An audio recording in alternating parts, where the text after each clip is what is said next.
Once upon a time, I had a set of mysteriously branded building bricks that could lock together to make a train. Some pieces had wheels built into them, other pieces were shaped like smokestacks, others were just squares that I could use to build train cars of any shape or variety.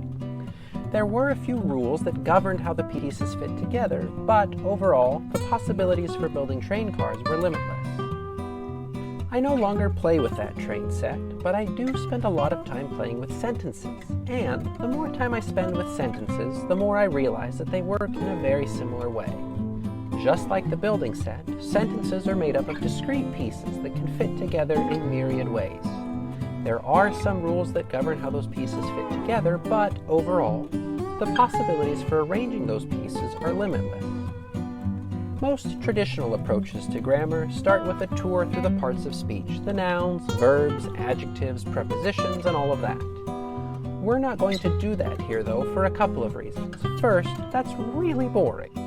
Second, all that detail is helpful if you're studying sentences or language for their own sake. But if you're looking to improve your mastery of sentence writing, it's more detail than you need right now. So, instead of dealing with all those parts of speech, we're just going to focus on three main components for building any sentence. The verb phrase. This is the powerhouse of a sentence. Everything else in a sentence revolves around the verb.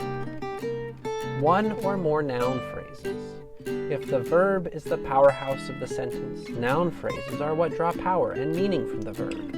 Without a verb, noun phrases are just lifeless facts.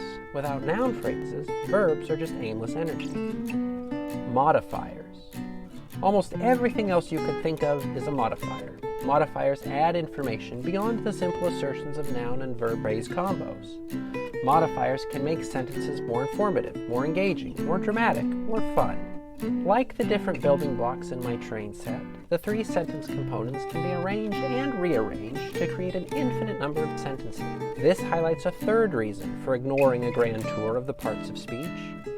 Words are not stuck in a single category. It's much less interesting and realistic to ask whether the word vacuum is a noun or not. Really, the question is whether it's being used as a noun or a verb in a given sentence. It's like my building set.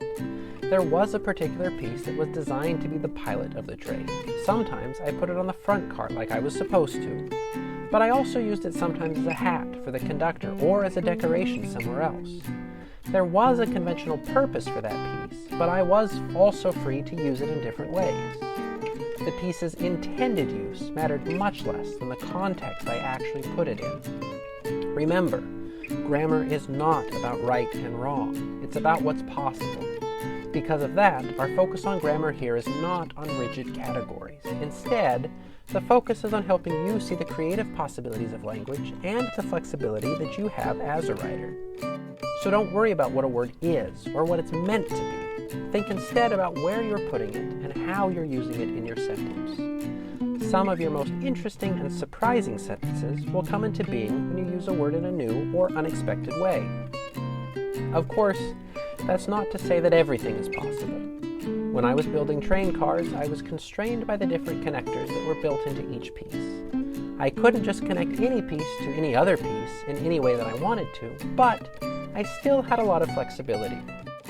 In future videos, we'll talk about how the three components of a sentence connect in greater detail. But for now, it's enough to know that noun phrases and verb phrases like to connect to each other, and that modifiers can go just about wherever they want to. What's important for you as a writer is to understand that how you connect the elements of each sentence matters much more for creating meaningful work than any rule printed in any book.